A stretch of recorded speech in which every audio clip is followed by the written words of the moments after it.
चंपानेर में कौन बहुत बड़ी विपदा आने वाली है। एक्चुअली चंपानेर नहीं, इस साल पूरे के पूरे इंडिया पे विपदा आने वाली है। ये जो आप मैप देख रहे हो ना, जहां जहां पे पीला कलर है वहां पर जो मानसून है वो एवरेज से कम आने वाला है। सिर्फ ये नीला है जहां पर मानसून ठीक होगा, और जो बीच में थोड़े थोड़े से ये हरे कलर के धब्बे हैं, यहां पर भी मानसून ठीक होने की संभावना है। हरा मेरे हिसाब से दिख तो रहा नहीं है, चारों तरफ पीला ही पीला है।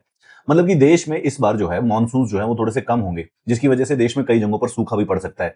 और बात यह है कि ये इस पे कोई कुछ कर नहीं सकता है, मतलब कि इसमें सरकार नहीं, ये पूरे के पूरे वर्ल्ड का जो वेदर पैटर्न है ये इस प्रकार से है। एक इंटरेस्टिंग बात बताता हूँ, हमारे देश की जो मानसून है, जो बारिश आती है, वो कितनी बारिश होगी कितनी नहीं होगी वो पैसिफिक ओशियन पे कई बार निर्भर करता है। पैसिफिक ओशियन में एक फिनोमिना होता है जिसको कहते हैं एल नीनो।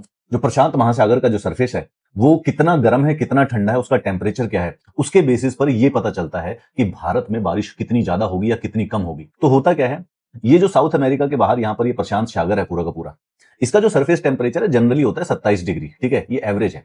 अगर ये टेम्परेचर बढ़ जाए तो उसको कहते हैं एल नीनो, मतलब कि 1-2 डिग्री, ज्यादा नहीं, मतलब 27 से 28 डिग्री हो जाए या 29 डिग्री हो जाए तो उसको कहेंगे एल नीनो। और ये टेम्परेचर अगर कम हो जाए 1-2 डिग्री, जैसे कि अगर 26 डिग्री हो गया या 26.5 हो गया, 25 डिग्री हो गया, उसको कहते हैं ला नीना।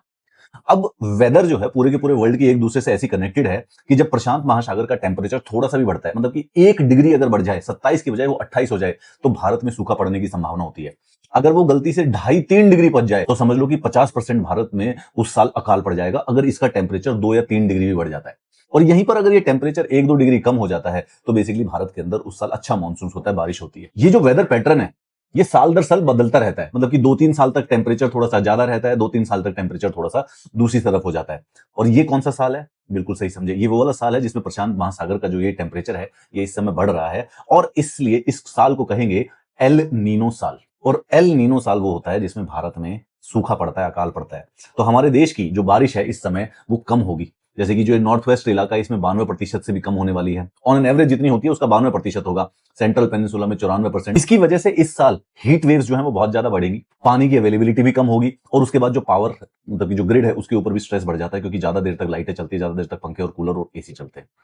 तो जैसे जैसे बारिश के महीने पास आते जा रहे हैं, हमारा मेट्रोलॉजिकल डिपार्टमेंट उसको एनालाइज करके इंफॉर्मेशन देता है कि भाई लॉन्ग टर्म जो एवरेज है, मानसून का एवरेज निकालते हैं 1971 से लेकर 2020 तक का, तो लॉन्ग टर्म एवरेज है 868.6 mm पूरे के पूरे देश में बारिश। अगर इससे 90% से कम होती है तो हम बोलते हैं कि कम हुआ, इससे ज्यादा होती है तो हम कहते हैं कि ज्यादा हो गया। इस समय ऐसा लग रहा है कि 60% चांस है कि देश के अंदर इस बार बारिश कम होगी, कई जगहों पर सूखा भी पड़ेगा।